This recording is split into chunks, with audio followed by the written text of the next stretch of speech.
Assalamualaikum warahmatullahi wabarakatuh. Halo semua, perkenalkan nama saya Raya Desia Larasati dari kelas 311 absen 23. Jadi di video kali ini saya akan menjelaskan materi tentang globalisasi.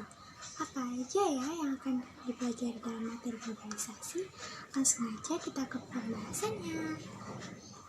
Nah, sebelum kita mempelajari materi globalisasi lebih dalam, apa sih globalisasi itu? Kalian tahu nggak pengertiannya?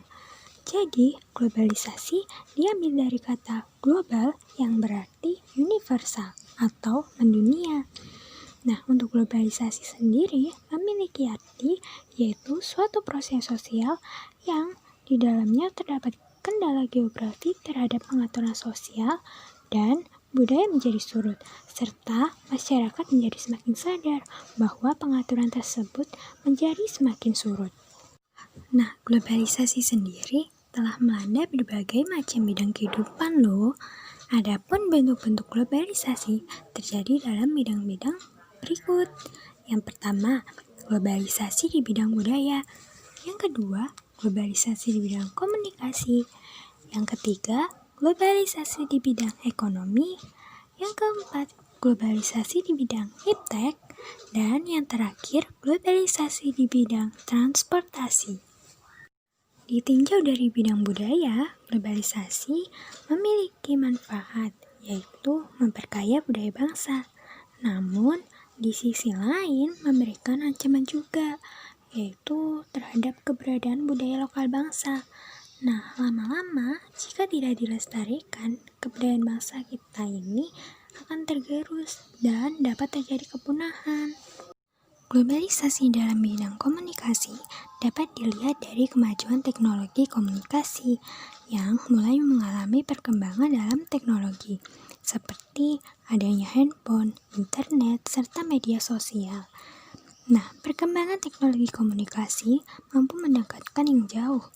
Selain untuk berkomunikasi, media-media tersebut dapat digunakan untuk mengakses informasi dengan cepat dan mudah, sehingga dianggap lebih efektif dan efisien.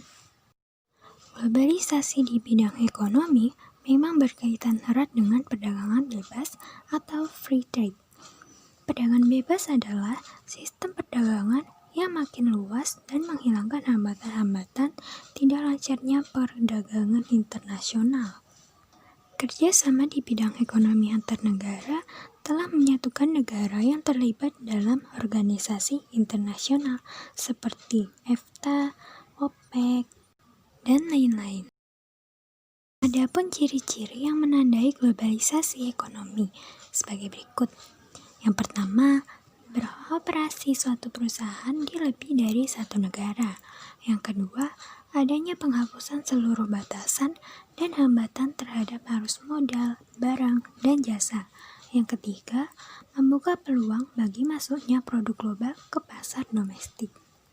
Perdagangan dan kegiatan ekonomi yang menandai globalisasi dalam bidang ini diantaranya terlihat pada aspek produktif, pembiayaan, tenaga kerja, jaringan informasi, dan perdagangan. Pesatnya perkembangan ilmu pengetahuan dan teknologi atau iptek mendorong semakin cepatnya globalisasi. Nah, tujuan utama perkembangan globalisasi di bidang iptek adalah perubahan kehidupan masa depan manusia yang lebih baik, mudah, murah, cepat, dan aman. Dengan teknologi yang berkembang, kita dapat melakukan segala sesuatu dalam waktu yang singkat secara cepat.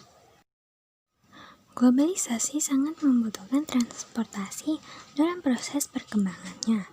Nah, berikut ada beberapa faktor pendorong yang membuat globalisasi di bidang transportasi menjadi semakin berkembang. Yang pertama, manusia menginginkan perubahan karena mereka menuntut hidup yang lebih mudah dan praktis. Yang kedua, perkembangan teknologi yang ditandai dengan semakin majunya pendidikan. Yang ketiga, perkembangan di bidang telekomunikasi yang membuat perkembangan alat transportasi diberitakan dengan cepat ke seluruh penjuru dunia.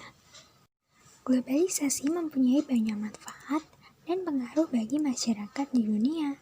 Berikut adalah dampak positif dan negatif dari globalisasi. Dampak positif globalisasi. Yang pertama, berkembangnya ilmu pengetahuan dan teknologi. Yang kedua, meningkatkan efektivitas dan efisien. Yang ketiga, perekonomian suatu negara semakin meningkat. Yang keempat, meningkatnya taraf hidup masyarakat. Yang kelima, komunikasi semakin cepat dan mudah. Yang keenam, berkembangnya dunia pariwisata.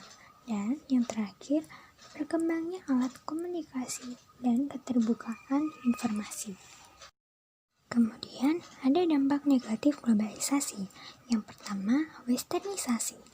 Apa sih westernisasi? Jadi, westernisasi adalah suatu perbuatan seseorang yang mulai kehilangan nasionalisme dengan meniru atau melakukan aktivitas kebarat-baratan. Ada beberapa faktor penyebab westernisasi. Yang pertama, kurangnya penguasaan terhadap berkembangnya iptek. Yang kedua, masyarakat yang bersifat konsumtif terhadap barang-barang luar negeri. Yang ketiga, maraknya budaya barat dan akulturasi budaya. Yang keempat, kurangnya kesadaran masyarakat dalam memilah budaya yang baik atau yang buruk. Yang kelima, munculnya keinginan untuk mencari kebebasan. Dan yang terakhir, meniru gaya berbusana, rambut, serta gaya hidup yang kebarat-baratan. Westernisasi sendiri juga memiliki dampak positif dan negatif. Nah, berikut adalah dampak positif westernisasi. Yang pertama, dapat menguasai iptek. Yang kedua, terjadi akulturasi budaya sehingga tidak mengalami kebosanan budaya karena masyarakat selalu menginginkan hal-hal yang baru. Yang ketiga, penggunaan bahasa lain dalam komunikasi. Nah, ini gunanya untuk meningkatkan wawasan dan pengetahuan. Yang keempat, munculnya ide-ide baru yang dapat membantu kemajuan iptek. Untuk dampak negatif dari westernisasi, yang pertama, lunturnya jiwa nasionalis dan jati diri bangsa. Yang kedua, melunturkan semangat cinta akan bangsa dan budaya sendiri. Yang ketiga, gaya hidup yang bersifat konsumtif. Yang keempat, mencari segala sesuatu yang instan. Dan yang kelima, budaya barat yang dikenal dengan konsep liberalisme yang dapat mengakibatkan munculnya pornografi, pergaulan bebas, dan sebagainya. Nah, dampak negatif globalisasi yang kedua yaitu demoralisasi. Demoralisasi atau dekadensi moral adalah menurunnya atau merosotnya akhlak atau moral seseorang. Nah, ciri dari penurunan moral ini salah satunya ditunjukkan dari perilaku yang bertentangan dengan nilai dan norma dalam masyarakat.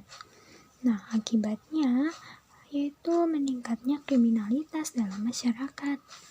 Untuk dampak yang ketiga yaitu kesenjangan sosial ekonomi, yang keempat kriminalitas, yang kelima pencemaran lingkungan, yang keenam kenakalan remaja, dan yang ketujuh individualisme yang semakin tinggi. Lalu, apa saja upaya yang harus kita lakukan dalam menghadapi globalisasi? Adapun cara yang dapat dilakukan untuk menghadapi globalisasi di bidang budaya adalah yang pertama, menyaring setiap budaya asing yang masuk ke Indonesia. Yang kedua, mempromosikan budaya asli Indonesia ke kancah internasional.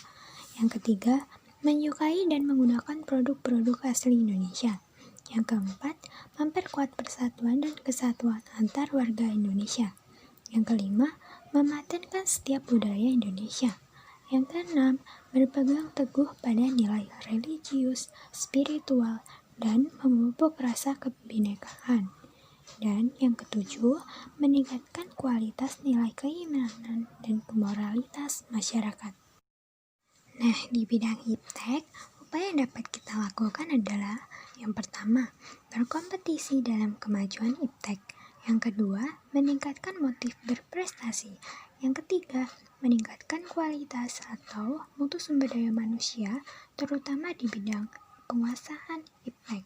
Yang keempat, selalu berorientasi ke masa depan. Dan yang kelima, meningkatkan penguasaan kita terhadap teknologi modern di segala bidang. Beberapa upaya yang harus dilakukan dalam menghadapi globalisasi dalam bidang ekonomi adalah: yang pertama, menyiapkan SDM yang kompeten, kompetitif, dan memiliki kemampuan yang baik dalam menghadapi kompetisi globalisasi. Yang kedua, melaksanakan standarisasi dan sertifikasi bagi perusahaan dan lembaga pemerintah untuk citra, kesungguhan, dan kualitas produk. Yang ketiga, menghilangkan praktik-praktik korupsi, kolusi, nepotisme, dan manipulasi. Yang keempat, mendorong pengusaha-pengusaha lokal. Yang kelima, mendorong munculnya produk-produk kreatif dan inovatif dari masyarakat Indonesia. Nah, upaya dalam bidang komunikasi yang pertama yaitu memilih dan memanfaatkan alat komunikasi secara tepat dan sebaik-baiknya. Yang kedua, memanfaatkan alat komunikasi demi kemajuan masa depan dan tidak menyalahgunakannya. Yang ketiga, memilih informasi dengan tepat dan bijaksana. Untuk di bidang transportasi, apa yang dapat kita lakukan adalah: yang pertama, memanfaatkan alat transportasi sesuai dengan jarak dan waktunya. Yang kedua, menggunakan alat transportasi tidak berlebihan agar tidak terjadi pencemaran lingkungan. Yang ketiga, menjaga keberadaan alat transportasi lokal sebagai salah satu khasana budaya. Sekian materi yang dapat saya sampaikan mengenai globalisasi. Mohon maaf apabila ada salah kata dan pengucapan. Terima kasih. Wassalamualaikum warahmatullahi wabarakatuh.